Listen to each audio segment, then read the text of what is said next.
Sup y'all, it's me, it's your boy Asmongold, and today I'm going to be showing you guys Vault of the Wardens. This is a new level 110 dungeon, just added onto the Legion Alpha today, and I just got done doing it, and guys, wow, it's probably one of the coolest dungeons that I've done since, like, forever. It's incredible, alright? So I want to take you guys through some of the trash pulls, the boss fights, and also some of the scenery, just so you guys can see why I think this is such a great dungeon. Now, two things I do want to say before we get into it, though. Now, because this is on the Legion Alpha, all of our characters are scaled up to level 110, and also all of our gear is scaled up to, or normalized, whatever you want to call it, item level 810, okay? Just so you guys can see and have some parameters for what you're seeing on the screen here. Now, honestly, a lot of the trash pulls were more difficult than the boss fights, except for one boss fight that was ironically basically a trash fight. It wasn't shitty, it just had a lot of mobs in it. So this is the first like mini boss here. I don't think it's an actual boss because it didn't show in the dungeon objectives, but we'll see what happens.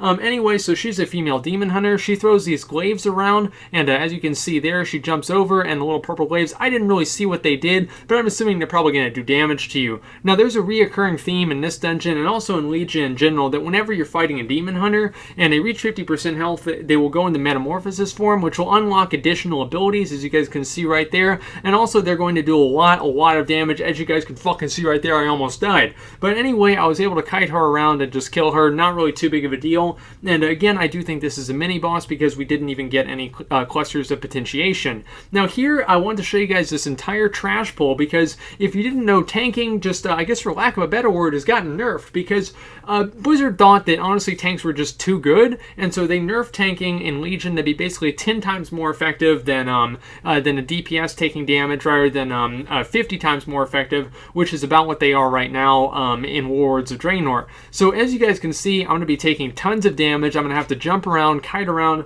do all kinds of crazy stuff, and so like Shield Wall has a longer cooldown.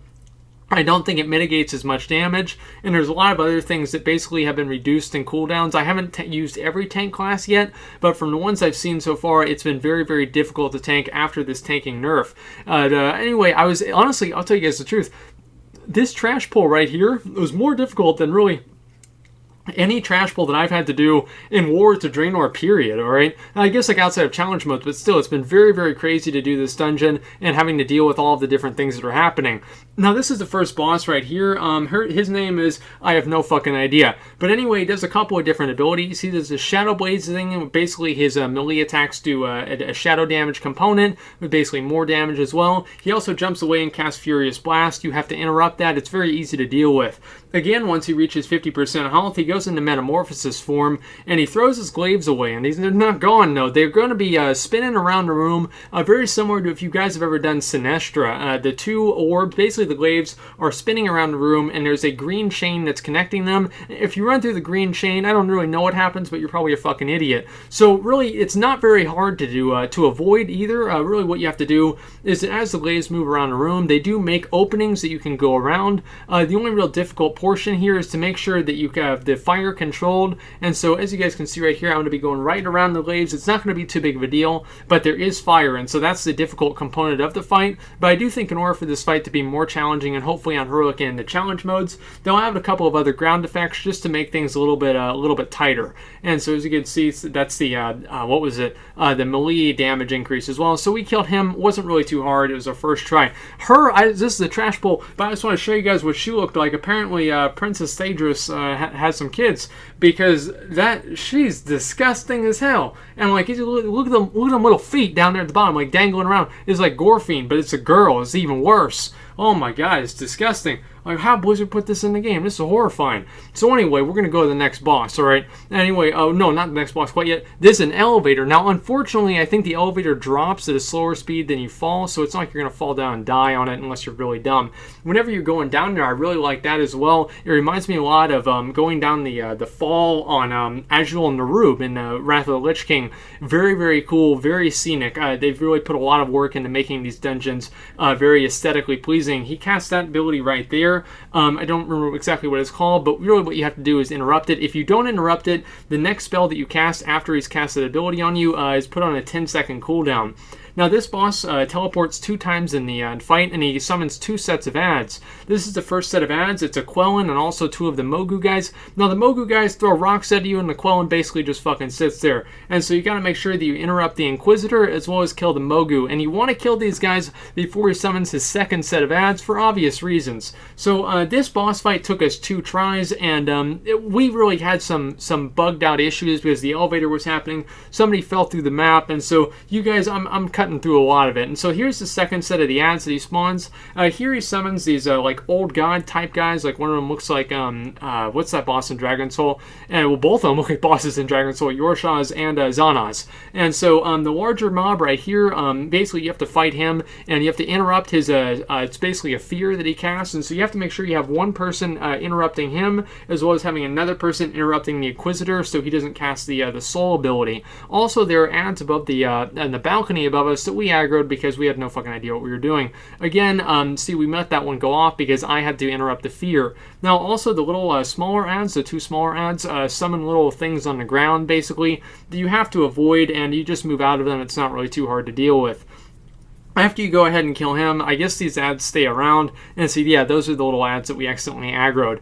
This is one of the trash bosses that we pulled. I'm only going to show her for a second here, just so you guys can see what's going on. But again, damage in this instance does seem to be very, very high. Yo, check this shit out. Look at this boss room. This is awesome. His name's Glaser, or what, I don't know what, Laser, or whatever. He's one of the eye guys, all right? So the way that you have to deal with him is that this is a really, really cool mechanic that kind of ties 2 of them together.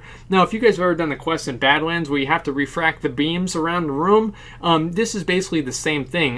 He's going to be using his eye beam like a lot of these things do, so you guys can see right now, and he's going to be facing in a couple of different directions. And like these little, what are these little, not shields, little mirrors come up, and whenever that eye beam hits that mirror, you have to turn the mirrors around. As you guys can see, the 3 different mirrors, and you have to refract the beam over to the mirrors and then back at him, okay? And so this is probably one of the coolest boss fights that I've fucking ever done. Like, honestly, I understand that, you know, it's not like really very, I guess, like challenging mechanically, but it's very, very fun to do. And as you guys can see, I'm turning the little owl thing around, and it reminds me of like I'm like Perseus or something like that killing Medusa. Okay, so it's really, really cool. Anyway, besides that, he does a couple of AoE ground effects that you just don't stand in. Like, that's pretty much a recurring theme in this game.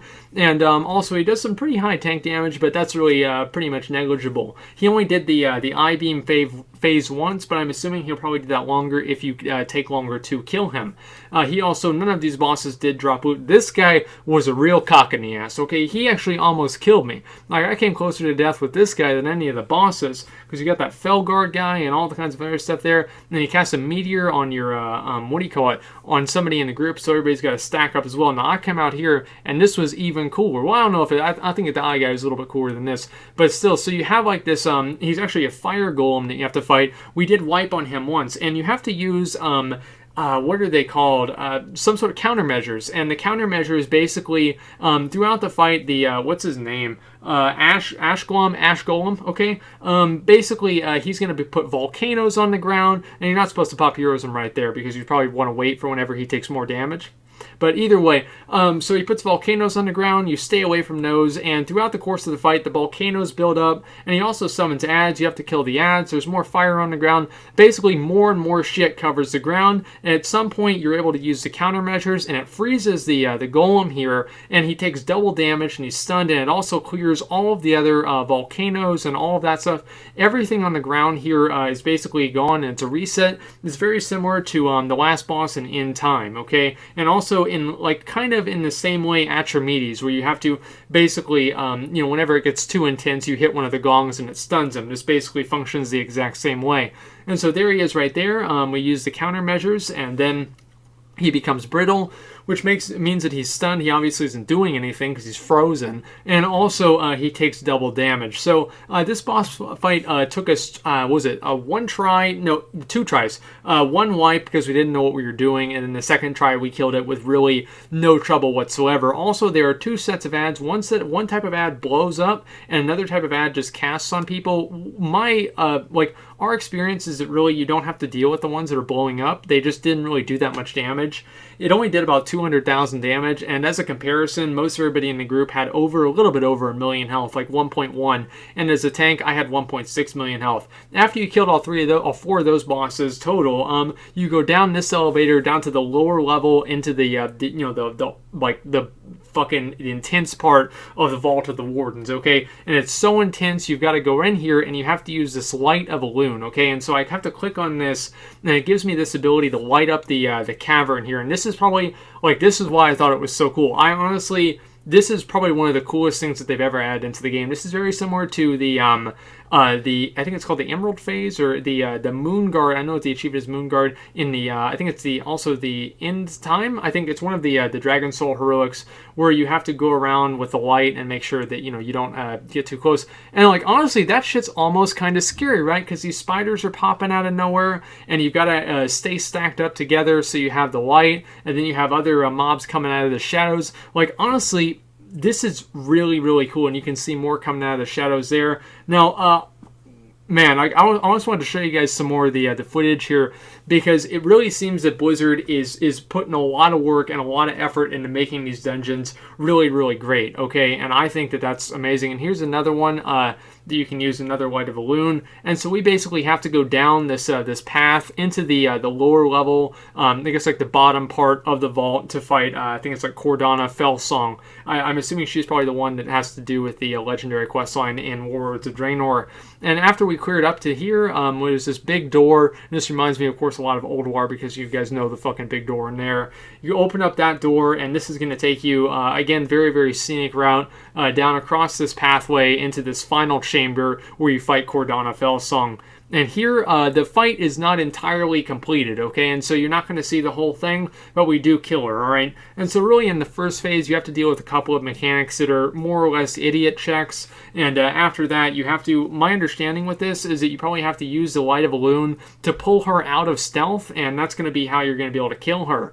So anyway, she does also a knockback. So, I mean, I guess if you're really, really shitty, you get knocked off the platform if you're a tank. But other than that, it probably shouldn't be too hard to deal with. The cruel traps here, obviously it says right at the front of your screen, right, what you're supposed to do. You just stand inside the green circle and you're going to be fine, unlike our priests there, though.